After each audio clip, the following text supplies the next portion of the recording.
pagi juga teman-teman. Iya, semoga sehat selalu semuanya. Selamat pagi Mas Haji, apa kabar Mas? Pagi Alex, kabar saya ya gini-gini aja. Kadang ups, kadang downs ya. That's life, begitulah hidup ya. Iya, semoga nggak kapok ya, nggak bosan ketemu saya lagi Mas Haji. Oh enggak kapok. Ya mungkin seperti kata Bu Cleo, saya anak didiknya Bu Cleo semasa kuliah kemarin. Oh. Di saya pagi Angkatan ini, tahun berapa berarti Alex? saya angkatan tahun 2019 Mas Haji. Oh masuk 2019 berarti. Betul, baru masuknya Oh 2019. oke oke baik. Pagi ini saya Ya. diberi kesempatan sama Bu Cleo untuk Hmm, memandu kelas mindfulness pagi ini gitu. ya. Ya teman-teman, mungkin kita akan banyak ngobrol dengan Mas Haji nanti ya. Tapi mungkin dari Mas Haji mungkin ingin memperkenalkan diri atau menyapa teman-teman dulu Mas. Oh baik. Selamat pagi teman-teman. Masih pagi ya atau sudah siang buat teman-teman? Buat saya ini masih pagi karena sebelum jam 12 buat saya masih pagi. Dan ya kenalin saya Aziz Soputro, itu aja ya. Karena saya sampai sekarang juga masih mencari tahu saya ini sebenarnya siapa. Cuma barangkali selama ini saya menjalani hidup dengan belajar mindfulness, belajar tentang kesadaran diri. Dan tentu saja sebelum itu saya sempat kuliah psikologi di UGM. Um, Jauh dari Alex. Saya angkatan 2002, kelar 2006. Terus ya berkarya sampai sekarang. Jadi nanti di sesi ini saya harap ngobrol aja dan um, saya bisa sharing pengalaman saya. Karena kalau secara teori saya bodoh sih. Secara teori, secara mungkin apa ya hal-hal yang textbook itu saya sudah lupa karena sudah lama nggak kuliah. Saya hanya akan sharing pengalaman saya aja. Gitu. Baik, terima kasih Mas Haji. Hmm. Ini Mas Haji, sebelum kita mulai diskusi, saya Ya, terpikir untuk melemparkan sebuah pertanyaan ke teman-teman mahasiswa. Boleh boleh, ya boleh. Mas Haji? Boleh, Boleh. boleh, silakan. Silakan. Oke, saya akan izin untuk share screen terlebih dahulu. Ada yang menyebut nama saya waktu dulu itu tadi. Mungkin ada yang tahu saya dulu. Saya dulu namanya Aji Silarus, ya benar. Kita pernah nulis buku bareng atas nama Aji Silarus itu juga yang Mas Aji jadi Iya. autor utamanya. Namanya Sadar Penuh Hadir Utuh kalau Iya, sadar penuh hadir utuh. Sejenak Aji Hening Silarus ya. itu apa? Apa Sejenak hening Sejenak atau yang Hening? sadar penuh hadir Nah, utuh ya, itu Mbak dia ya? ya, saking Iya. banyaknya kolaborasi. Iya. Sombong dikit Iya. nggak apa-apa. Aji Silarus itu nickname saya jadi kayak nama pena gitu zaman dulu tapi akhirnya ganti jadi Aji Santoso Putro, nama asli saya gitu. Ini belum screennya belum bisa berhasil di-share ya, Alex ya? Oh, belum muncul ya Mas Haji? Belum muncul. Kalau di tempat saya belum muncul. Oke, sebentar saya ganti. Ini tadi saya coba model Zoom yang baru yang dia bisa menampilkan si presenter juga. Oh, Tuh, sebentar nggak saya tahu kalau di ganti. tempat teman-teman muncul nggak? Kalau di tempat saya nggak muncul. Muncul, Pak. Oh, muncul. Iya, Kak Alex sebagai presenter tadi. Oke, ini saya coba ganti share screen-nya. Apakah sudah terlihat? Nah, Oke. sudah. Oke, baik. Teman-teman boleh buka menti.com atau Mas Haji juga pengen ikutan boleh. Kita akan coba untuk berinteraksi terlebih dahulu di awal ini.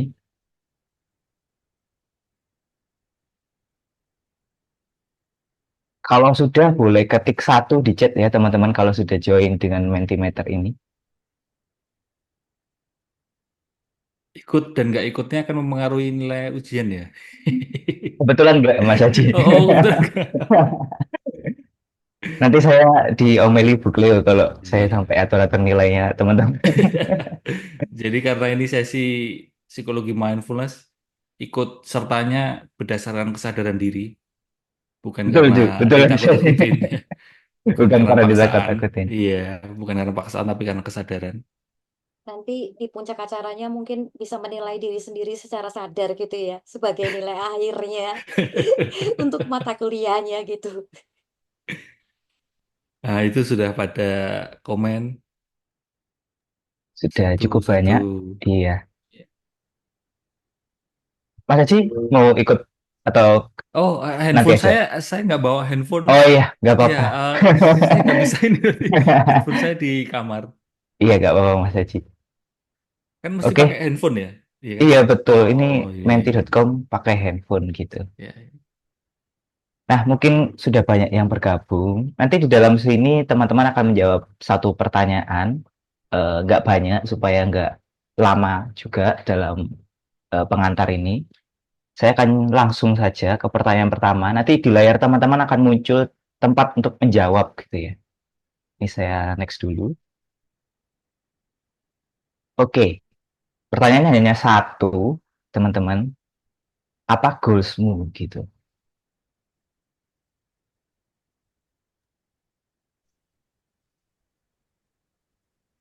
Wah, ada yang freedom, kebebasan.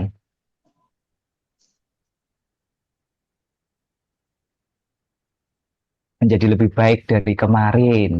Hidup sederhana meskipun banyak harta. Bahagia.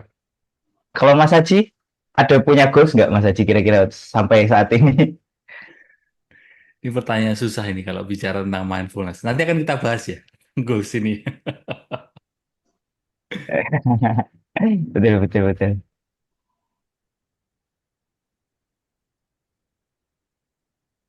Oke, ini sudah banyak sekali nih. Be fully mindful, menarik ini. Ada yang mengembara juga, survive, ketenangan, merasa tidak terbebani, sukses, sukses dunia akhirat, mandiri, mempunyai wawasan yang luas. Sudah ada 30 respon, 31 dari 49 partisipan.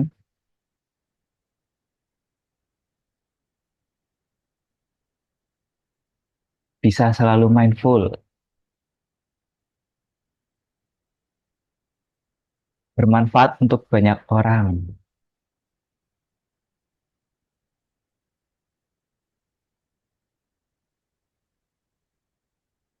Ada yang ingin menjawab lagi, teman-teman?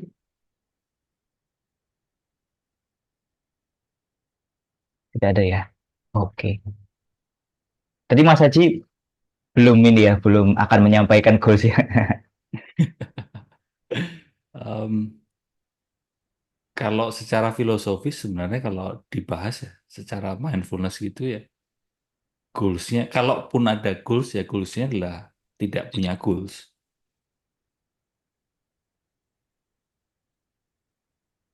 Ya, itu agak ini ya, paradoks mungkin. Jadi goalsnya adalah nggak punya goals. Atau hidup supaya nggak hidup lagi.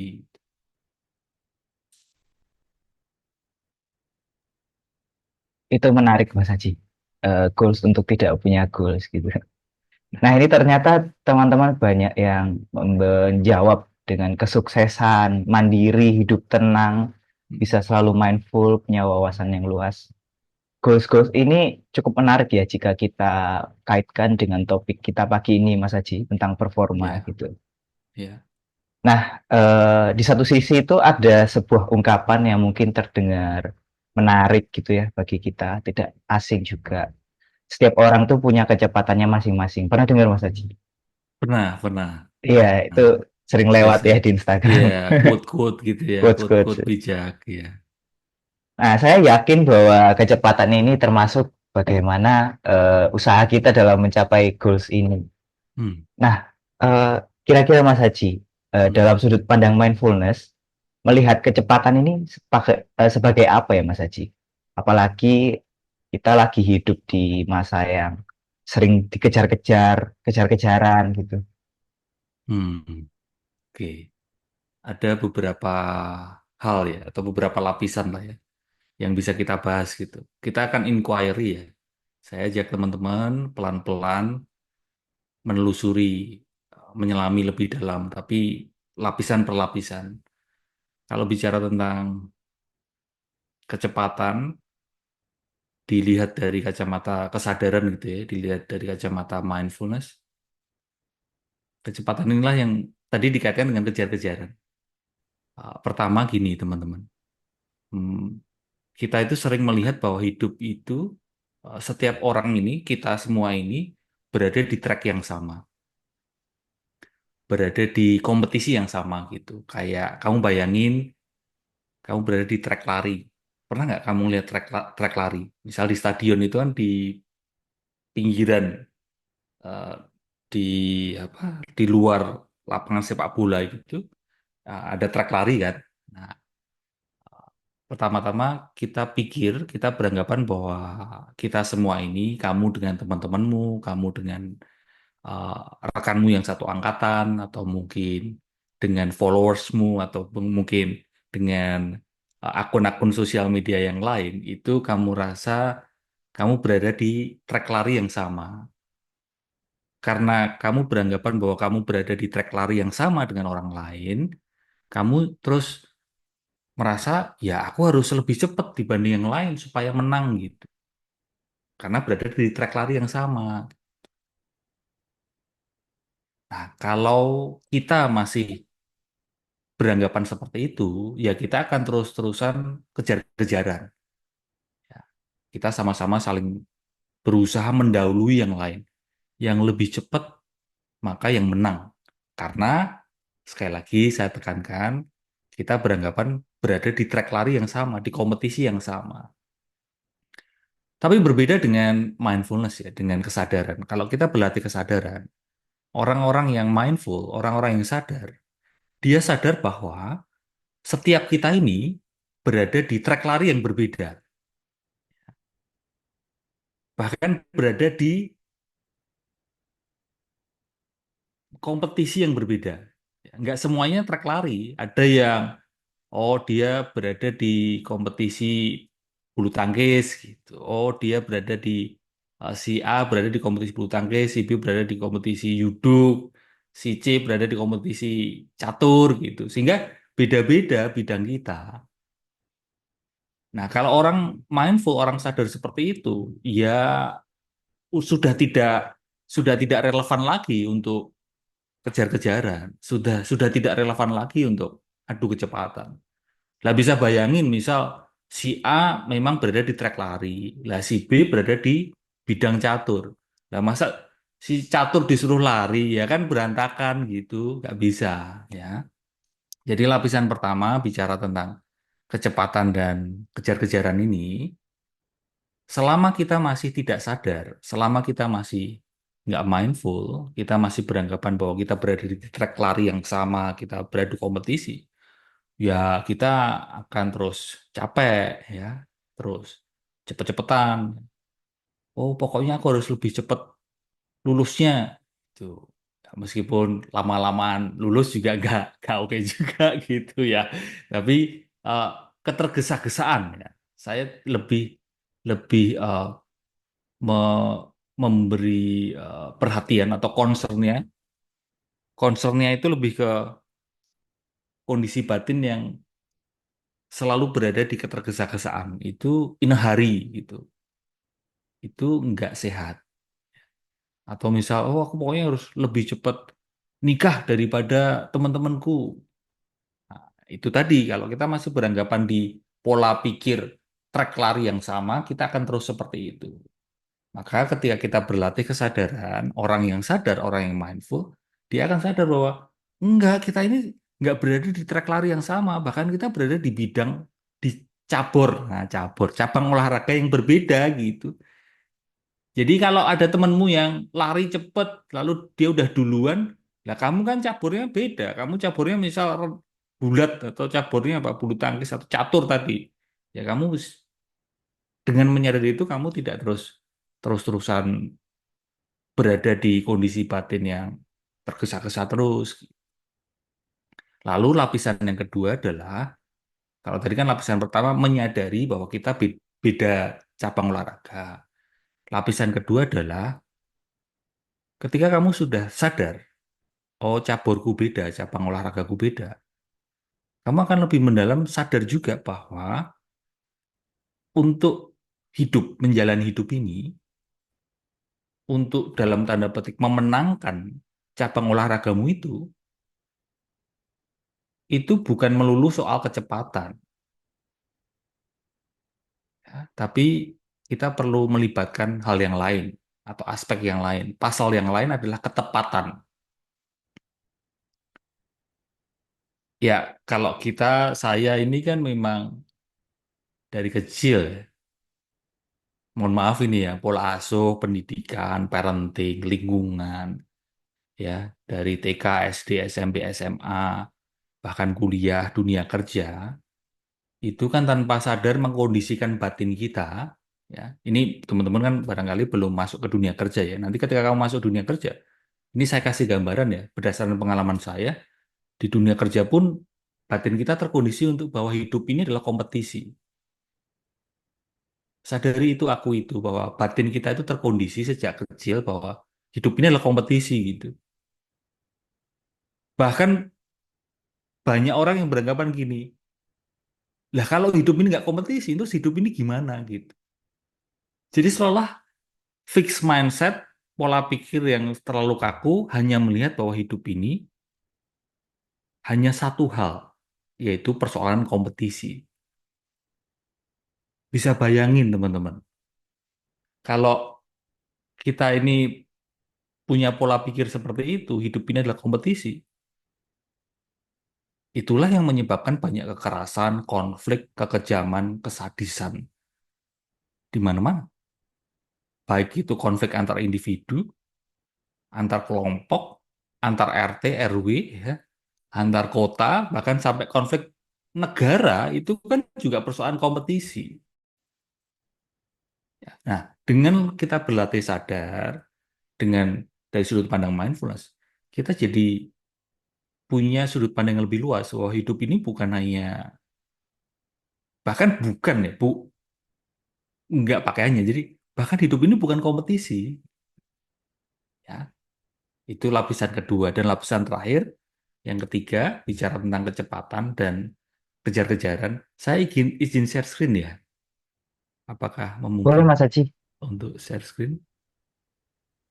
Oke, sebentar saya tampilkan dulu. Bisa ya Mas Haji? Atau butuh izin? Oh bisa, sudah Oh bisa, bisa. bisa. Ini saya pakai slide biar kayak Mbak Cleo gitu. Jadi kayak kayak dosen gitu saya. Padahal sebenarnya ya ini cuma oke, share this. Kelihatan? Terlihat Kelihatan ya? di saya Mas Haji. Nah, kelihatan. Ini lapisan ketiga ini ya. Saya ulangin sekilas. Lapisan pertama, kamu kalau sadar ya, orang yang sadar, orang yang mindful, sadar bahwa cabang olahraganya berbeda ya. Dalam tanda petik cabang olahraga yang berbeda. Yang kedua, oke, udah tahu ini cabang olahraganya berbeda. Lalu sadar bahwa orang yang mindful akan sadar bahwa oh, hidup ini bukan hanya bukan soal kompetisi, ya. Untuk menjalani cabang olahraga atau bidang yang kamu lakukan itu bukan soal kompetisi. Hanya saja tantangannya selama ini batin kita sangat terkondisi kaku. Batin kita sangat terkondisi kaku bahwa hidup ini kompetisi. Sangat terkondisi kaku bahwa hidup ini harus cepet-cepetan. Ya. Dan itulah yang membuat banyak konflik, kekerasan, berbagai hal yang menakutkan terjadi karena banyak orang punya batin yang terkondisi seperti tadi, kompetisi, wah ini harus memenangkan gitu. Aku harus mengalahkan, harus ada yang aku kalahkan. Ya itu diawasi, ya gerak-gerik batin seperti itu berbahaya. Gerak-gerik batin yang pokoknya harus ada yang aku kalahkan, aku harus menang. Nah, yang ketiga, ini terakhir ini ya, untuk menjawab pertanyaan pertama supaya nanti ada pertanyaan-pertanyaan lain yang bisa kita elaborasi bersama. Yang ketiga gini, kalau di mindfulness ya, di ilmu mindfulness atau ilmu kesadaran, kita bisa lihat bahwa ada dimensi atau ranah atau level ya, objects, things, form. Ya. Contohnya gini, misal sekarang ini saja mungkin kamu tidak bisa sepenuhnya, sadar sepenuhnya mengikuti kuliah ini. Karena kamu mungkin buka handphone yang lain atau mungkin pakai gadget yang lain. Oh, aku harus cek sosial media. Aku DM-ku yang itu gimana ya? Komen yang itu gimana ya? Kamu merasakan hal itu nggak? Atau misal urusan, oh aku ini harus sarapan tadi belum sarapan. Oh, terus gimana ya? Jadi a lot of objects, things, forms yang mesti kita pegang gitu. Semacam ada banyak tali yang mengikat dirimu yang kamu masih pastikan segala tali itu terkendali dengan baik. Eh, gosip artis yang itu gimana ya? Perkembangan gosip ibu dan anak yang ramai beberapa waktu yang lalu itu gimana ya gitu. Jadi terus, perceraian artis loh. Kabinet yang baru ada Kementerian Kesehatan Mental nggak? Oh, ternyata nggak ada ya gitu. Jadi macam-macam ya. Banyak hal yang ingin kita kendalikan. Ya. Ditambah attention era sekarang ini. Yang dimaksud adalah berbagai pihak itu berusaha merebut perhatian. Ya. Siapa yang mendapatkan perhatian paling banyak, dialah yang menang.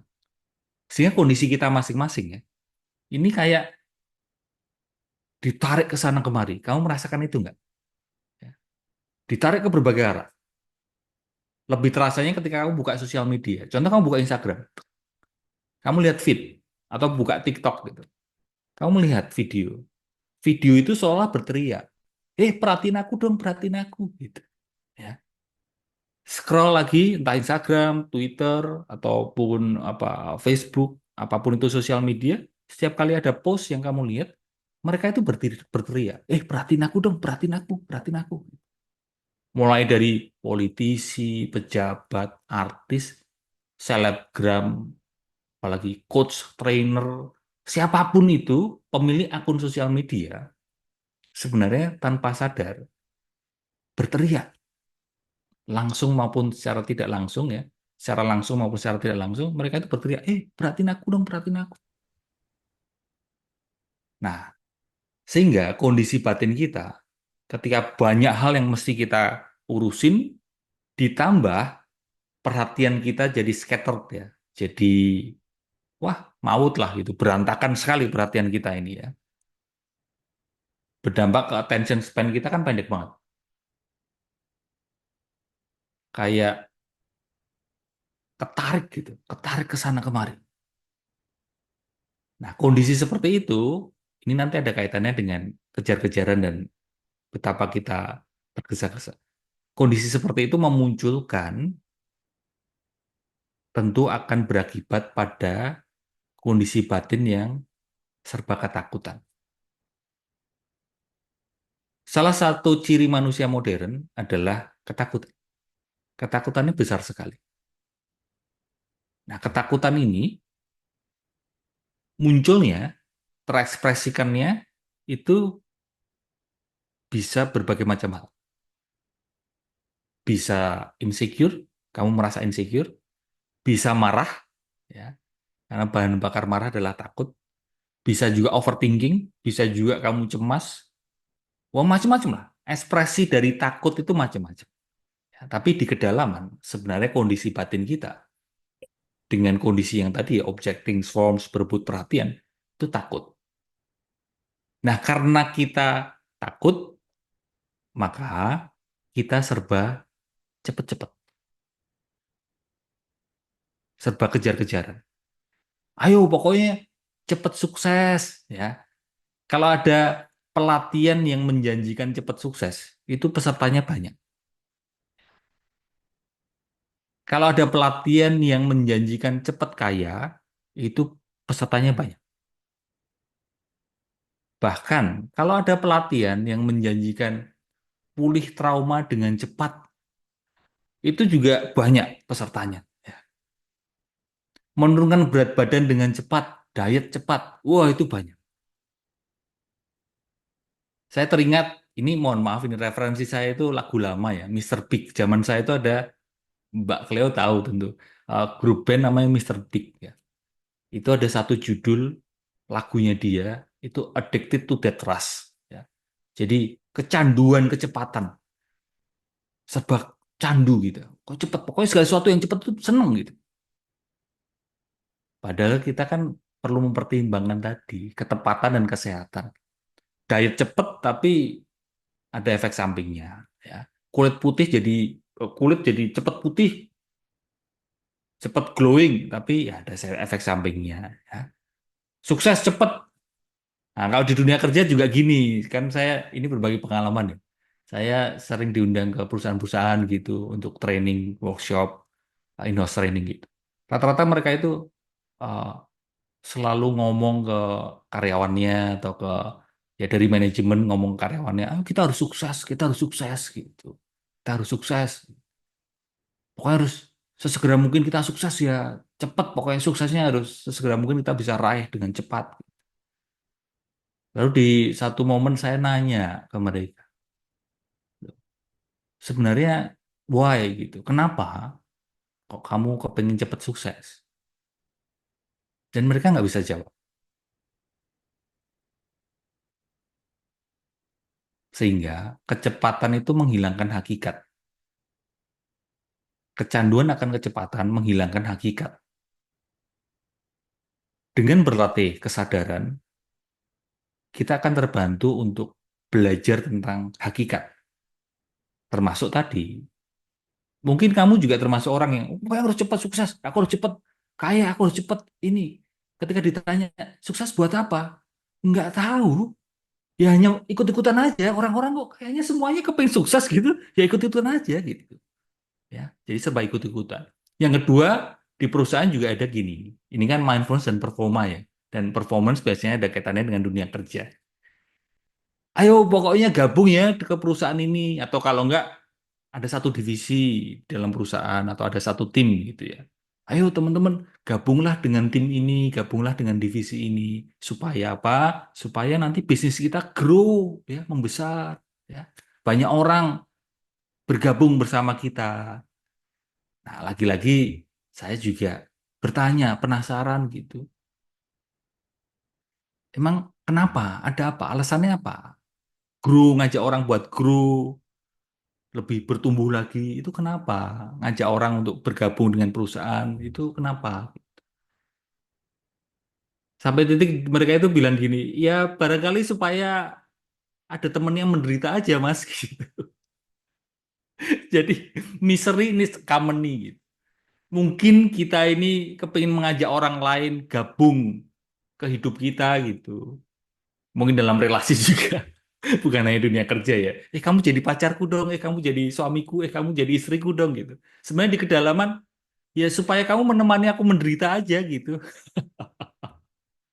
Bukan karena supaya bahagia, tapi supaya ada temen untuk menderita. Dan itu semua memengaruhi decision making, pengambilan-pengambilan keputusan, ya, menentukan kata yang kamu gunakan dalam mungkin membalas sosial media, membalas komen di sosial media. Decision making, penentuan-penentuan pilihan, penentuan-penentuan keputusan. Bisa bayangin keputusan seperti apa yang akan kita hasilkan. Pilihan-pilihan seperti apa yang kita hasilkan kalau bahan bakarnya takut. Kalau kita serba cepet-cepet, ketakutan, bisa bayangin kualitas pilihan, kualitas tindakan, kualitas sikap, kualitas keputusan kita. Dan ternyata kalau bahan bakarnya takut, bahan bakarnya tergesa-gesa, maka pilihan-pilihan kita akan create more suffering, akan menciptakan lebih banyak penderitaan, baik untuk diri kita maupun untuk orang lain, baik secara individu maupun secara kolektif. Iya, bahkan kecanduan akan kecepatan ini yang menimbulkan rasa takut yang begitu besar, itu bukan hanya di ranah individu, tapi ternyata berdampak ke kolektif. Bisa kita lihat bagaimana dinamika kelompok dalam masyarakat, bagaimana interaksi dalam masyarakat, bagaimana interaksi antar antar misal apa pendukung ini dengan pendukung itu, gimana relasi antar negara. Dan itulah barangkali gambaran bagaimana kesadaran melihat kecepatan dan dikaitkan dengan ketakutan. Maka disarankan adalah create space. Antitesa dari cepat-cepat terburu tergesa kesadaran, ilmu kesadaran, mindfulness menyarankan, yuk kita beranikan diri untuk create more space. Berhenti sejenak, jeda, pause. Begitu, Alex, untuk menjawab pertanyaan pertama ya. Menarik ya, bukan tentang fresh space tapi space gitu ya Mas Haji. Ya, space. Nah, dari penjelasan Mas Haji tadi itu saya jadi keingat ya, di ilmu sosial ada yang namanya Homo homini lupus. Pernah Ya, dengar Mas Haji? ya. Mungkin itu terbilang lebih kencang ketika kita buka medsos namanya LinkedIn. Oh gitu, kenapa? Karena di LinkedIn gimana? Saya nggak terlalu ngeliat-ngeliat LinkedIn sih. Iya, Kalau di LinkedIn, saya pernah lihat sih banyak juga apa namanya lewat di media sosial Instagram saya kalau hmm. ketika kita buka LinkedIn tuh rasa desperate kita itu lebih tinggi. Iya. Ya, ya Homo homini lupus kan mungkin kurang lebih kan ini ya. Keberadaan manusia lain itu menjadi ancaman buat manusia. Saya teringat lagunya Iksan Scooter ya. Tahu nggak teman-teman? Iksan Scooter. Belum lama ini kan saya ketemu dan ada satu lagunya itu yang liriknya eh, barangkali kurang lebih gitu ya. Menjadi manusia itu adalah masalah buat manusia. Eh, ya, keberadaan manusia itu ancaman buat manusia. Sebegitunya lah manusia ini. Apalagi manusia yang berbeda ya. Perbedaan itu jadi ancaman yang menakutkan gitu buat manusia. Itu sih, Alex. Menarik, menarik. Ya mungkin selaras dengan penjelasan Mas Haji tadi, kita cari orang, kita mengajak orang tuh supaya ancaman kita lebih besar gitu mungkin ya untuk orang lain. Supaya nemenin menderita itu tadi. Iya betul. Supaya orang lain lebih menderita lagi dari kita. Ya, terus setidaknya kita tetap menderita, tapi ada temennya gitu. Makanya ini juga menjelaskan gini. Teman-teman pernah nggak bertemu, nggak tahu ya, di usia teman-teman sudah berada di fase yang teman-temanmu yang sudah menikah itu cukup banyak yang gencar ngomong ke kamu kalau kamu belum menikah ya. Jadi kamu belum menikah dan punya teman yang sudah menikah. Orang-orang yang sudah menikah cenderung nggak semuanya ya, tapi cenderung gencar ngomong ke kamu yang belum menikah untuk nikah. Ayo kamu segera nikah dong, ayo kamu segera nikah gitu. Nah, itu malah jadi pertanyaan gitu, ya kan? Atau jangan-jangan eh, meminta kamu untuk nikah itu supaya ya nemenin dia menderita karena karena menikah itu dia rasa menderita gitu. Dan ternyata benar ada sebagian teman yang bilang, iya kalau teman-temanku tuh yang pernikahannya bahagia itu cenderung nggak memaksa atau nggak buru-buru orang lain buat menikah gitu. Sesuai dengan lintasannya masing-masing itu ya, sesuai kata Mas Haji tadi. Iya, iya. Betul, betul. Oke, saya coba lanjut. Masih Baik. tentang kecepatan Mas Haji. Di Wah, satu oke. sisi, ya, di satu sisi kita pernah dengar mungkin hal-hal yang sebagai antitesa mungkin ya dari kecepatan ini. Sebuah pola atau gaya hidup yang katanya itu efektif untuk menjaga kesehatan mental kita, Mas Haji. Hmm, hmm, Kalau nggak salah itu namanya slow living. Pernah dengar hmm. Mas Haji? Pernah. Baru ngetren itu. Iya, baru ngetren itu. Iya. Nah, kira-kira Mas Haji, slow living ini apakah mindfulness itu sendiri Ya. atau ya itu cuman kata-kata orang aja supaya keren gitu mindfulness? Em, ya sekarang inilah ya, beberapa tahun terakhir ini, atau mungkin nggak beberapa tahun, mungkin lebih lama, mungkin 5 tahun, 7 tahun akhir-akhir ini, kan bermunculan istilah macam-macam ya. Dari slow living, ada terus apa love bombing, ada apa lagi, wah macam-macam lah. Bahkan quarter life crisis itu zaman dulu nggak ada gitu. Terus insecure, overthinking, move on, um, dan kadang kita jadi keblasuk, jadi kesasar gitu, sasar tersesat gara-gara label-label, gara-gara nama-nama yang catchy itu, tapi lagi-lagi kita kehilangan hakikat, kehilangan esensinya. Maksudnya apa? Slow living itu maksudnya gimana gitu? Apakah terus hidup males-malesan atau seperti apa gitu? Yuk kita bahas lagi ya, kita bedah lagi pelan-pelan seperti tadi ya. Salah satu konten YouTube saya ya, uh, saya kan bikin podcast namanya Pulinan Selaras. Dan saya uh, mengincar Mbak Cleo kalau pas ke Jakarta nanti saya todong untuk ngobrol di podcast saya. Semoga pas jadwalnya. Nah, dari berbagai episode kan sudah 1 tahun, udah 52 episode. Teman-teman mungkin nggak tahu, ada satu episode yang paling rame didengerin, di mana satu episode itu saya ngobrol sama namanya Aludita. Dia bukan artis, bukan public figure, dia dulunya selebgram. Tapi topiknya, temanya adalah solo living. Jadi tema itu memang jadi apa ya, disukai netizen gitu, solo living. Saya penasaran gitu, kenapa kok tema ini menjadi disukai, digemari banyak netizen. Jadi sebenarnya slow living ini, seperti tadi Alex bilang, ada antitesa ya. Antitesa dari kejengahan kita, kebosanan kita, kemuakan kita terhadap uh, keletihan kerja gitu.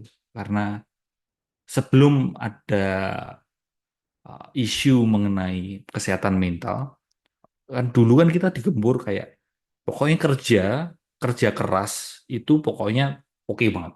Ya. Kalau sudah kerja keras ya kalau bisa lebih keras lagi. Ya, kalau bisa pokoknya kerja itu heroik sekali. Gitu.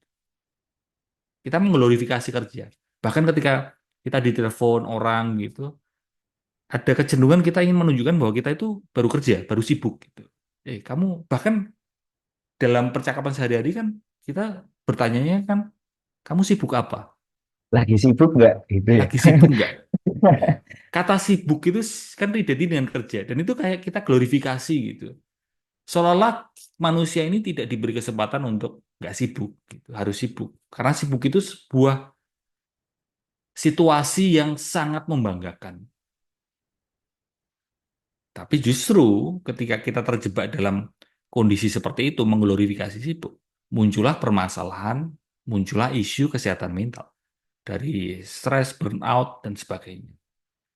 Saya di kesempatan ini juga ingin berbagi beberapa referensi buku ya. Jadi saya sampai em, ngulik gitu buku terkait dengan kerja. Kenapa sih kok manusia ini mengglorifikasi kerja dan ada kaitannya dengan slow living? Karena slow living adalah antitesa, uh, disuarakan untuk menyeimbangkan kerja. Salah satu bukunya adalah kelihatan nggak ya? Kelihatan Mas Haji. Iya, ini menarik. Em, jadi sejarah mendalam bagaimana umat manusia menghabiskan waktu. Dan ini dari sisi antropologi ya, antropolog sosial ini. Jadi mungkin agak nyebrang dari psikologi, tapi saya rasa kan masih ada kaitannya semua ilmu. Ini buku menarik. Lalu yang kedua adalah sebenarnya slow living itu juga ada kaitannya dengan slow productivity. Jadi si Cal Newport ini sebelumnya terkenal dengan buku Digital Minimalism. Um, Digital Minimalism itu, oke, nggak tahu, lupa saya taruh mana. Digital Minimalism itu dia ngomongin bahwa kehidupan digital itu nggak harus secepat atau nggak harus seaktif kebanyakan orang. Lalu dia juga mempertanyakan tentang produktivitas. Produktivitas yang baik itu seperti apa sih gitu? Nah, dia mengcompare antara pseudo productivity dengan slow productivity. Pseudo productivity itu relate dengan hustle culture. Jadi kayak oh harus kerja, harus pokoknya jangan jangan slow, harus fast ya, fast living gitu. Konteksnya dia membawa si Cal Newport ini membawa gini, menarik. Seandainya kita terjebak dalam pseudo productivity, di mana pseudo productivity ini adalah kamu oke, kamu produktif ketika banyak yang kamu kerjain. Bisa dipahami teman-teman? Jadi produktivitas diukur dari kuantitas, seberapa banyak yang kamu kerjain. Semakin banyak yang kamu kerjain dalam satu hari, maka menurut pseudo productivity, dia beranggapan ya kamu produktif. Jadi bermasalah karena adanya kecanggihan teknologi. Kalau kita masih terjebak dalam pseudo productivity, produktivitas yang diukur hanya berdasarkan kuantitas, remuk kesehatan mental kita. Udah pasti remuk. Kenapa? Karena kecanggihan teknologi memungkinkan kita untuk kerja dimanapun, kapanpun. Benar? Sehingga ketika ada kecanggihan teknologi dan kita kejar adalah kuantitas jumlah yang kita kerjakan, ya dalam satu hari, sejak kamu bangun tidur sampai tidur lagi, ya kamu mengejar banyaknya atau kuantitas yang kamu kerjakan. Ya kamu tidak punya waktu untuk istirahat. Bahkan kamu di kamar mandi, mungkin kamu juga masih mengejar untuk melakukan kerjaan. Maka productivity ini relate dengan slow living.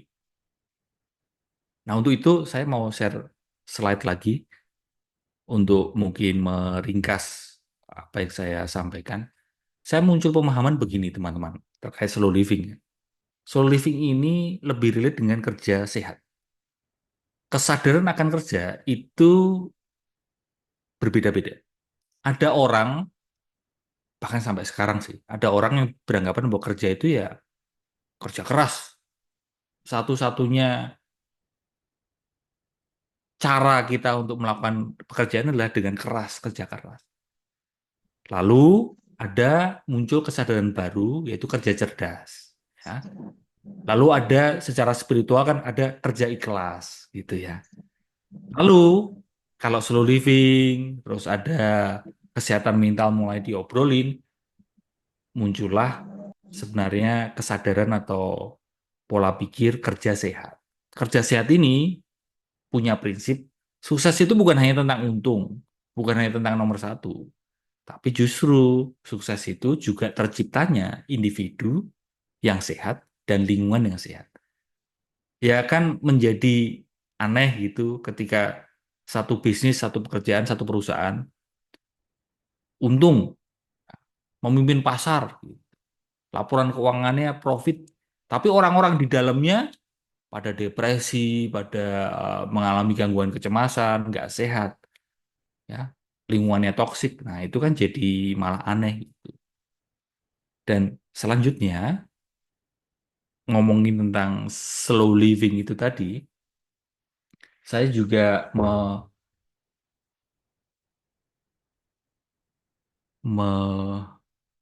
memikirkan ulang tentang kesuksesan. Kita tidak bisa slow, hidup kita tidak bisa slow karena memang end game kita yaitu sukses itu keliru gitu. Pemahaman kita terhadap sukses itu masih keliru. Selama masih keliru sehingga ya kita akan terus-terusan tergesa-gesa, terus-terusan cepat. Dan buku terakhir referensi saya adalah ini, Toxic Success. Ini Profesor Paul Persol yang nulis. Ini menarik sekali teman-teman. Ini sudah ada terjemahan bahasa Indonesianya. Kalau yang slow productivity belum, yang work tadi sudah ada bahasa Indonesia. Tadi juga buku bahasa Indonesia. Ini juga sudah ada buku bahasa Indonesia-nya. Jadi ternyata sukses itu nggak sepenuhnya baik. Ya. Ada sukses-sukses yang beracun. Dan ada beberapa poin tambahan terkait dengan mindfulness, barangkali yang saya tulis di slide untuk sebagai penutup pertanyaan kedua. Kecenderungan pikiran kita itu lebih mikirin masa depan daripada menyadari di sini gini. Ya nggak? Seperti sekarang ini saja, um, kemungkinan besar kamu tidak menyadari sini gini, tapi kayak what next gitu. Habis ini, habis kuliah ini, aku mau ngapain nih? Oke, nanti ketika pas makan siang gitu, kamu baru makan siang, pikiran udah what next. Oke, tubuhmu baru makan, tapi sudah pikiran sudah, oh habis ini ngapain nih? Bukan hanya habis ini, bahkan kamu sudah mikirin weekend mau ngapain nih? Baru baru aja selesai weekend, udah mikirin weekend nanti mau ngapain? Atau bahkan udah mikirin akhir tahun mau liburan kemana ya? Jadi pikiran kita, predominant state kita, manusia, predominant state manusia itu cenderung what next, lebih mikir masa depan. Ya. Atau kondisinya selalu ketarik ke apa selanjutnya, apa ya selanjutnya gitu. Nah, kondisi tersebut bisa disebut bahwa dirimu atau diri kita lost in doing. Kita kayak tersesat gitu di dalam kita sedang melakukan sesuatu ini. Sesimpel kamu baru ngaduk kopi gitu atau kamu bikin kopi, kamu baru ya ikut kuliah ini gitu. Tapi kamu tersesat. Kenapa tersesat? Karena pikiranmu udah loncat ke masa depan. Ya, disebut dengan lost in doing atau sebenarnya lost in thinking, tersesat dalam pikiranmu sendiri. Saya tidak tidak memusuhi memikirkan masa depan ya. Doing, thinking itu perlu, tapi kalau berlebihan yang menjadi stres, kita jadi stres. Karena stres itu kalau di mindfulness ya, sesimpel kamu di sini, tapi ingin di sana. Itu stres. Berbagai bentuk stres, benang merahnya kalau ditelusuri adalah kamu di sini, tapi ingin di sana. Kamu baru sama seseorang si A gitu, tapi kamu udah mikirin di sana. Maksudnya udah mikirin tentang, Mau oh, pakai adat apa? oh ya, udah mikirin nanti nanti nikahnya pakai adat apa ya? Atau bahkan sudah mikirin nama anak kita siapa ya? Jadi baru di sini sudah mikirin tentang cicilan KPR. Nanti nanti cicilan KPR-nya di mana ya gitu. Itulah yang membuat kita jadi terjebak dalam fast living. Diamplifikasi, ini tambah repotnya lagi adalah, tambah chaosnya lagi adalah diamplifikasi oleh gadget. Coba perhatikan, sekarang ini, kan di ilmu psikologi kan salah satunya belajar tentang observasi. Coba habis ini ya, habis kuliah ini, kamu observasi di momen-momen antrian ketika nunggu. Mungkin ngantri tiket bioskop atau mungkin nunggu di halte. Coba kamu lihat, yang ngantri, orang-orang yang ngantri, orang-orang yang nunggu, nggak ada yang nggak ngapa-ngapain. Setiap kali nunggu, itu semuanya itu kayak berusaha membunuh waktu, istilahnya. Membunuh waktu dengan apa? Buka gadget. Dan ketika orang itu buka gadget, maka dia berada di thinking mode. Dia berada di pikiran. Dia tidak here and now. Karena dia berusaha lari dari here and now. Karena here and now-nya adalah dia nunggu kan. Dan dia berusaha lari dari here and now dengan mengkonsumsi hidup orang lain. Salah satunya. Maksudnya dengan buka sosial media. Dan pikiran-pikiran semakin muncul banyak sekali kan. Ditambah lagi, kalau kita nggak mindful, kita menjadi teridentifikasi oleh pikiran. Aku adalah pikiranku. Terbiasa seperti itu, terbiasa teridentifikasi oleh pikiran, teridentifikasi dengan pikiran, aku adalah pikiranku, maka tanpa sadar ketika ada rasa marah, maka kamu akan bilang aku marah. Ketika cemas, maka kamu akan bilang aku cemas. Padahal kan enggak. Cemas muncul di dalam diriku. Aku merasa cemas atau marah. Kemarahan muncul di dalam diriku. Kalau teridentifikasi, ya mengidentifikasi aku dengan marah. Aku marah. Dan karena terbiasa seperti itu, membuat kita melihat present moment itu menjadi sebuah hal yang perlu diatasi. Ya. Kan mindfulness itu kan mengajak kita untuk here and now. Tapi predominant state banyak manusia adalah here and now, present moment ini adalah sebuah masalah yang perlu diatasi. Lebih bisa dipahami gini.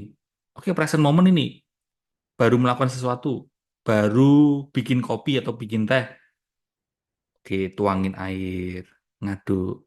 Ini present moment ini. Tapi predominant state kita udah mikirin tentang ini itu harus segera jadi. Kita sudah mikirin akhirnya. Kita selalu mikirin tentang akhirnya. Sehingga fast living kita terus-terusan tergesa karena pikiran kita selalu terpancang ke masa depan. Selalu terpancang ke goals. Karena pikiran kita terpancang ke masa depan, maka seolah-olah ada gap antara here and now dengan future. Karena ada gap, jadi diri kita harus mengejar future yang menjadi goals kita. Ini bisa kita urai ketika kalau kita menyeimbangkannya dengan melatih kesadaran untuk here and now.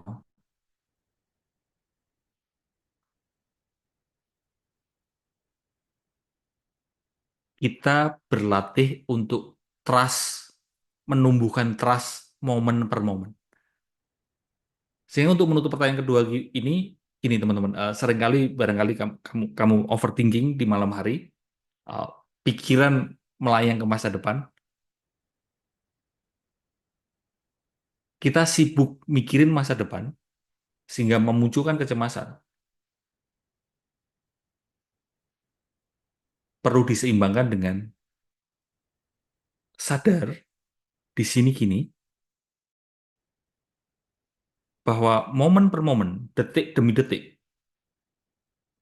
1 detik, 1 detik, 1 detik, kamu baik-baik saja. Kesadaran dan kepercayaan momen per momen, detik demi detik, aku baik-baik saja, aku baik-baik saja. Inilah yang kita lupa. Seringkali kita lebih asik mikirin masa depan. Dan justru itulah yang membuat kita punya banyak masalah mental. Begitu, Alex, untuk pertanyaan kedua ya. Iya, terima kasih Mas Haji. Sangat menarik. Saya jadi ingat kemarin muncul di Instagram saya programnya IKEA untuk tidur di IKEA. Duh, gimana tuh? Ya, itu menarik karena sebelum tidur kita diajak untuk yoga dulu, kita mendengarkan storytelling dari seseorang gitu, dan tidur di dalam outletnya IKEA. Oh iya? Iya, itu saya dengar kemarin di IKEA Malam Surabaya. hari? Betul, Malam hari? malam hari. Oh, terus paginya bangunnya di IKEA itu berarti? Betul, betul. Itu Oke. programnya IKEA itu. Oke. Ya, mungkin sampai di sini ada teman-teman yang ingin bertanya atau bingung. Boleh melalui Silakan. kolom chat atau raise hand. Persilahkan teman-teman. Yang bertanya nggak dapat nilai ini ya, nggak dapat tambah nilai. Itu nanti kewenangannya Bu Cleo, Mas. Iya, ini kesadaran, Iya, berdasarkan betul. kesadaran teman-teman ya, kesadaran untuk bertanya bukan karena iming-iming hadiah. Iya. Ya, ini ada yang raise hand dari Oke, Faisal boleh, Rizky Ramadan. silakan. Mau on mic atau lewat chat? Silakan. Oke, makasih Mas Alex dan Mas Aji atas paparan materinya.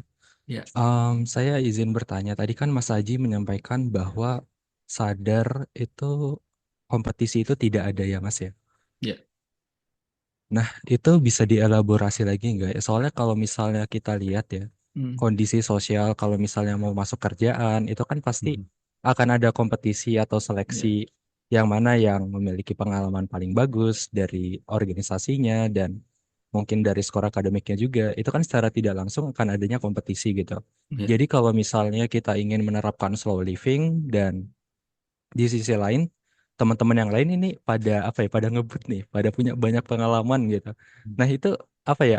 Apakah slow living itu masih applicable gitu pada zaman sekarang? Soalnya Hmm. em, emang kondisi sosial kita menuntut kita buat apa ya? Buat terus mendapatkan pengalaman, terus berkembang gitu. Ya. Soalnya kalau misalnya kita lihat eh, atau dari contoh harga rumah gitu, harga rumah juga kan naik terus Hmm. gitu. Kalau Ya. misalnya kita nggak bikin side job atau side hustle gitu, Hmm. itu kan agak susah gitu buat ngejar KPR yang harganya naik terus gitu. Hmm. Nah, menurut Mas Aji, pertama itu gimana terkait kompetisi yang tidak ada itu boleh dielaborasi lagi, maksudnya seperti apa? Terus yang kedua itu slow living itu pengaplikasiannya yang tepat itu bagaimana? Mungkin Nah, itu gimana? dari Ya, saya. yang Terima kedua kasih. gimana? Yang kedua boleh diulang tadi, agak keputus sinyalnya. Yang slow living itu pengaplikasiannya yang Oh, tepat, oke. jadi agar tidak Oke. tertinggal dengan teman yang lain itu seperti apa? Ya, oke. Baik. Oke. Oke, sebelum Mas Aji menjawab, saya izin menambahkan ya, sekarang kalau yang lagi ngetren di kalangan mahasiswa ya Mas Aji, Iya. tapi barangkali belum ngetren di zamannya Kak Alex dulu, itu adalah terkait dengan ini, magang. Jadi kalau misalnya Oh. mahasiswa itu nggak ikut magang, itu muncul FOMO, gitu kan, yang kemudian mengakibatkan jadi ya saling terburu-buru, pada saling terburu-buru dan tergesa-gesa untuk kemudian mendapatkan pengalaman magang sebelum lulus kuliah, dan itu luar biasa membludaknya gitu loh. Itu yang Hmm. terjadi Hmm. sekarang ini, trennya seperti itu. Oke. Oke. Oke, terima kasih tambahannya Mbak Cleo. Gimana Alex, ini langsung aku jawab atau gimana? Silakan Mas Haji. Oke. Oke. Tidak ada kompetisi. Pertanyaan pertama tadi ya. Mungkin apa yang saya sampaikan tadi terlalu tidak ada kompetisi itu terlalu wow. Kok tidak ada kompetisi? Pada kenyataannya ada kompetisi gitu. Em, Begini, mungkin saya eh, agak lebih gentle gitu, lebih lebih bisa diterima. Berkompetisi lah, tetap tetap berkompetisi. Tapi kondisi batinmu playful, ya. Kondisi batinmu playful karena em, kalau selama ini kita, saya itu kan berkompetisi dan kondisi batin kita itu kayak tegang terus gitu. Berkompetisi dan batin kita juga berkompetisi. Wah, aku harus menang, gitu. Aku harus mengalahkan dia, aku harus menang, gitu. Ya, setiap momen gitu, setiap momen itu kayak siap menerkam gitu. Bertemu temen, ngajak ngobrol temen, temen lagi menceritakan prestasinya gitu, terus kita kayak aku nggak mau kalah, aku harus mengalahkan dia gitu. Oh, lebih hebat aku dong gitu. Ya. Bahkan ada temen yang bukan menceritakan prestasinya, temen baru curhat, baru sambat gitu, ada masalah. Jiwa kompetisi kita juga tetap ada ya. Wah, mendingan kamu lebih menderita aku dong gitu. Nah, hati-hati ya, jiwa kompetisi, batin kompetisi ini perlu diawasi, ya, perlu diwaspadai. Sehingga mungkin lebih lebih bisa diterima gitu adalah tetap berkompetisi ya karena memang kenyataannya tadi kamu bilang rumah harganya lebih jadi mahal dan sebagainya. Tetap berkompetisi tapi uh, didasari oleh kesadaran, didasari oleh kebijaksanaan. Itu kan mindfulness akan menumbuhkan kebijaksanaan dan menumbuhkan kesadaran sehingga tetap berkompetisi tapi jiwanya tidak berkompetisi. Playful aja, tetap asik aja gitu. Kenapa kita bisa jiwa kita tidak berkompetisi? Ya, barulah kamu selami lebih mendalam tadi apa yang saya sampaikan bahwa sebenarnya di kedalaman tidak ada kompetisi. Setiap kita ini kan, ini salah satunya gini, setiap kita ini kan masa lalunya kan berbeda-beda kan. Em, Pengalaman masa lalu kita beda-beda, pengalaman masa kecil kita beda-beda. Ya tidak bisa dibandingkan, tidak bisa dibandingkan.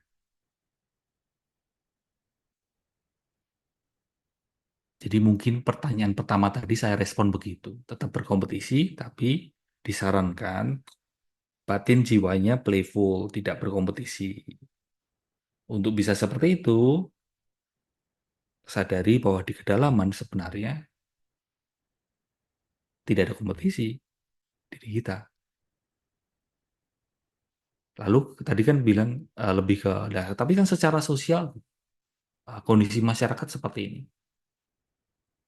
Ya perlu kita lihat bahwa apa yang terjadi di sosial itu nggak sepenuhnya sehat kan?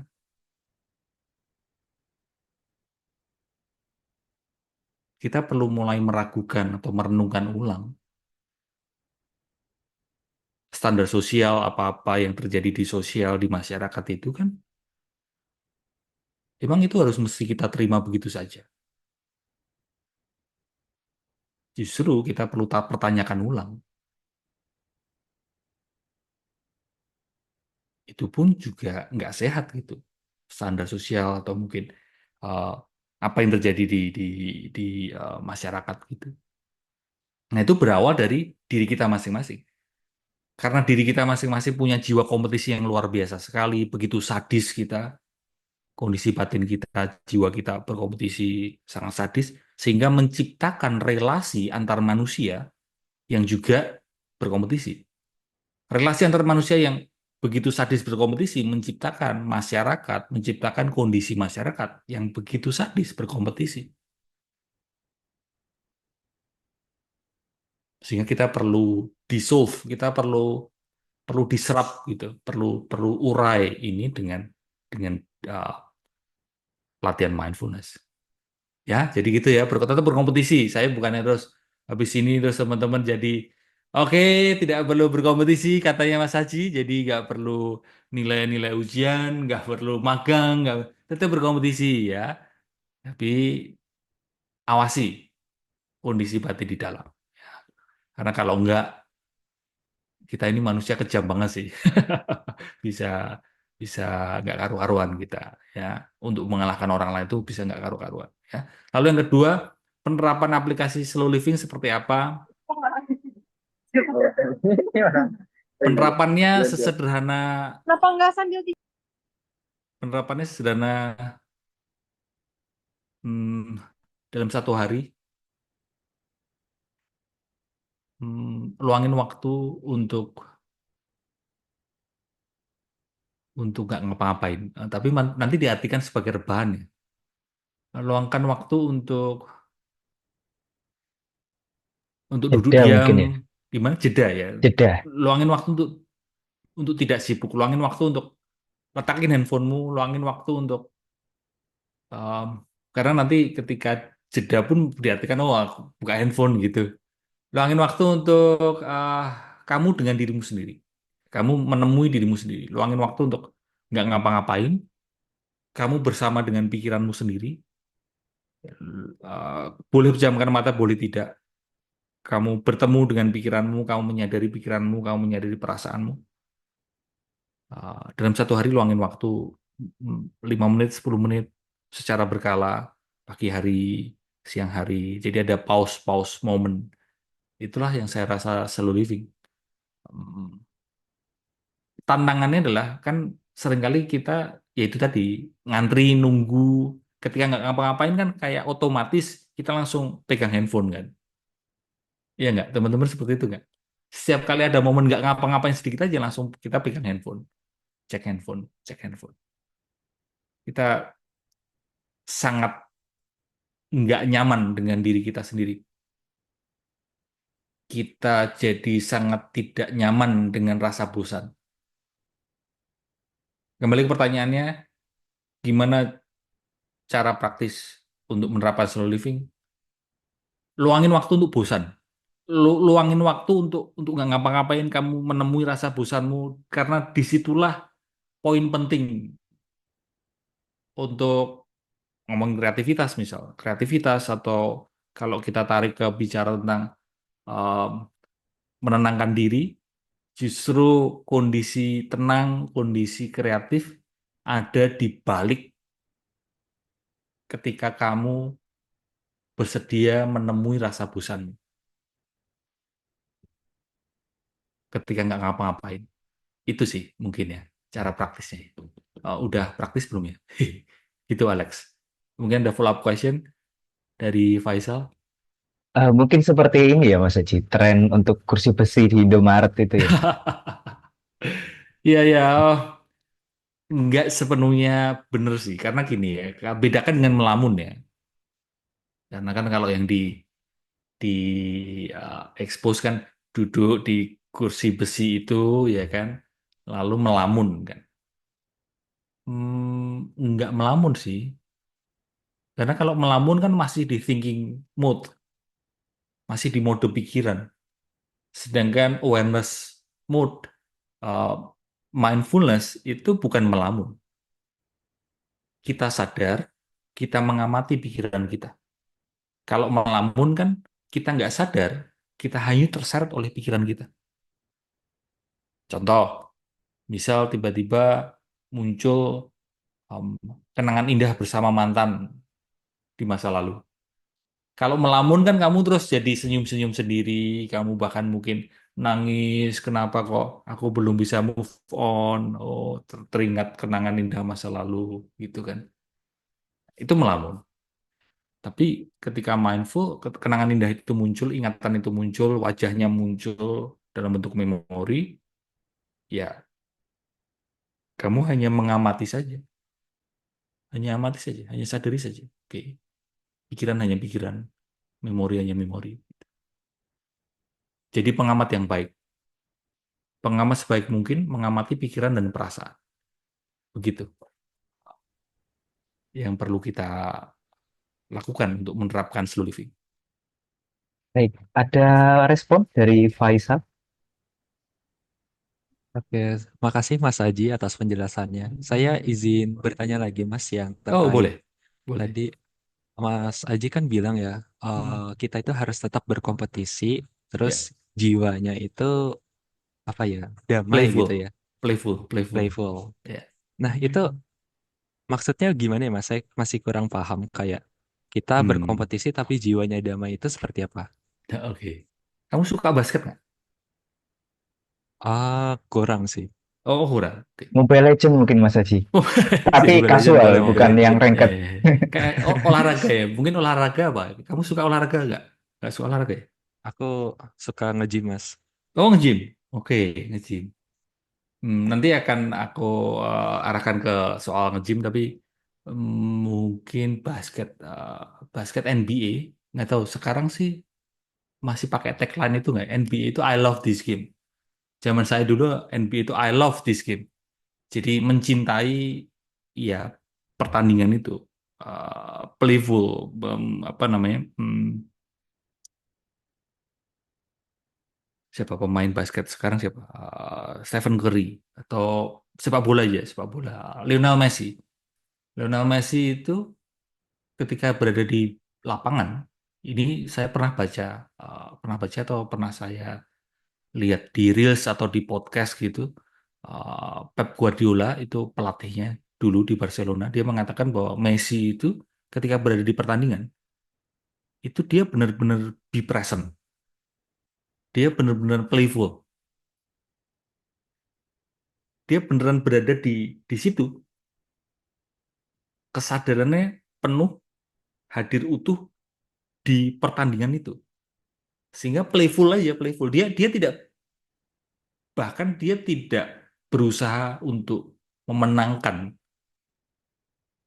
end game-nya gitu, pertandingan pertandingan ini. Tapi dia hanya bermain aja. Karena dengan kondisi yang playful, dia beneran berada di situ, permainannya menjadi bagus banget. Itu di dunia olahraga. Jadi kondisi batin yang playful itu seperti apa? Tetap berkompetisi, tapi kondisi batin yang playful itu seperti apa? Contoh di olahraga kayak gitu. Kalau orang berkompetisi di olahraga dan dia sudah mikirin, terlalu mikirin, aku harus memenangkan pertandingan ini dan mengabaikan bagaimana dia menikmati pertandingan, maka dia malah susah untuk memenangkan pertandingan. Bisa Pahami ya? Kalau sudah terlalu sibuk ingin memenangkan pertandingan sampai mengabaikan menikmati pertandingan, malah dia jadi susah untuk memenangkan pertandingan. Yang kedua di dunia musik. Kenalan teman-teman saya musisi, contoh Kunto Aji. Dia sempat cerita ke saya ketika dia menciptakan lagu, ya bener Alex, main basket, bukan menang basket. Dia menciptakan lagu. Ketika dia menciptakan lagu, kalau dia sudah mikirin lagu ini harus menang di pasar, harus laku di pasar, hasil lagunya jelek. Dia menciptakan lagu, di momen dia menciptakan lagu, dia mesti enjoy. Dia mesti ya udah ciptain lagu aja gitu. Dia beneran uh, love that process creating the song gitu. Dia malah bisa menciptakan lagu yang bagus. Dan terakhir nge-gym. Karena tadi Faisal bilang nge-gym. Kalau kamu sudah terlalu mikirin gini, kan di gym itu biasanya misal satu latihan itu kan 4 set. 4 set. Satu setnya kan 12 repetisi. Biasanya polanya seperti itu. Kalau di set pertama kamu sudah mikirin tentang dari set repetisi pertama ya, kamu ngangkat misal latihan bicep gitu. Kamu udah mikirin nanti set keempat aku harus kuat. Selesai, kamu gak akan kuat. Di repetisi kedua di repetisi ke 10 set pertama mungkin kamu sudah capek karena kamu sudah mikirin tentang future lagi-lagi kan tentang goalsnya kan tentang memenangkan kembali lagi tadi jiwa playful dalam nge-gym pun perlu dilakukan gitu perlu ditumbuhkan gitu itu sih contohnya Faisal semoga bisa lebih tambah bingung. Baik, apakah ada respon dari Faisal? Oke, makasih Mas Haji. Ya, Sangat-sangat menjelaskan. Lebih oke. kayak, aku ngelihatnya kayak mirip kayak dichotomy of control ya Mas ya. Kayak apa yang bisa kita Stoik ini, kendalikan, terus stoik stoik ya. iya, agak mirip kayak gitu. Soalnya dari apa yang kita kendalikan dan kita apa ya, jadi utuh mendalami apa yang kita lakukan, Ya, terus hasilnya itu di luar kontrol kita gitu kan ya Mas ya. ya, ya, ya. Sebisa mungkin tidak terlalu terikat terhadap goals, ya. Em, Memang tidak mudah. Karena di momen kita ingin menentukan goals, eh, disitulah kita tidak bebas lagi, gitu. Oke, sama sedikit menambahkan ya, Mas Ya, Haji, dari apa yang sudah disampaikan, dari waktu ke waktu juga sepertinya dari kita itu harus ada kerelaan juga untuk terus-menerus juga mengecek sebatas mana sebetulnya kemampuan yang kita miliki di ya, momen demi momen gitu loh. Jadi seringkali yang mengakibatkan kemudian goals, lalu kemudian setiap orang itu pada dasarnya kepepet gitu ya, Mas Haji barangkali setuju. Tapi ya, gimana caranya kemudian dalam kehidupan ini supaya lebih less kepepet gitu, saya juga berpikiran salah satunya adalah dengan menurunkan standar yang kita miliki gitu. Kalau ketika sudah terlalu kenceng rasanya, itu berarti barangkali ya kita kita bermain di kompetisi yang belum durung wayahe gitu loh. ya, Belum saatnya ya, kita masuk ke dalam kompetisi tersebut gitu. ya, ya. Dan kalau saya personal ini belum tentu cocok juga buat teman-teman. Em, saya termasuk orang yang ambisius sebenarnya. Saya termasuk orang yang kompetitif gitu. Tapi beberapa tahun terakhir ini karena juga bertambah usia jadi mulai gampang capek. Itu saya ada satu satu pengingat ya buat saya yang mungkin bermanfaat buat teman-teman gini. Yang baik buat saya itu kalau keinginan saya terwujud ya itu belum tentu baik buat saya. Kalau keinginan saya nggak terwujud itu juga belum tentu buruk buat saya. Karena eh, sebenarnya kengototan kita Kengototan kita untuk berkompetisi, kengototan kita untuk, ayo harus berhasil mewujudkan keinginanku. Lagi-lagi ego kan. Itu bisa dibahas lagi itu terkait dengan aku, ego. Pokoknya aku yang harus paling penting. Pokoknya keinginanku lah yang paling benar. Ketika ada kengototan itu kan sebenarnya kengototan mewujudkan keinginan dilandasi oleh pemahaman yang tidak tepat kan.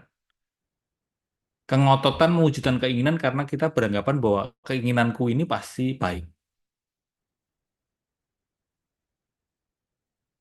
Sehingga untuk menyeimbangkan itu supaya lebih slow living, lebih relax, keinginanku terwujud itu belum tentu baik loh buat aku gitu. Dan sebaliknya, keinginanku nggak terwujud itu juga belum tentu nggak baik buat diriku. Itu, itu. Segala sesuatu yang dipaksakan itu tidak baik. Kalau Mbak Cleo tadi kan bicara tentang pemaksaan, ya, dipaksain. Tapi kalau malam hari itu kadang gitu loh Mbak. Kalau baru ngerjain sesuatu gitu kan kayak, ah 5 menit nih, 5 menit nih kan enak ya, 5 menit nih, 5 menit nih. Selesai jadinya 2 jam gitu. Begadang ya. Ada dimulai dari 5 menit lagi, 5 menit lagi gitu.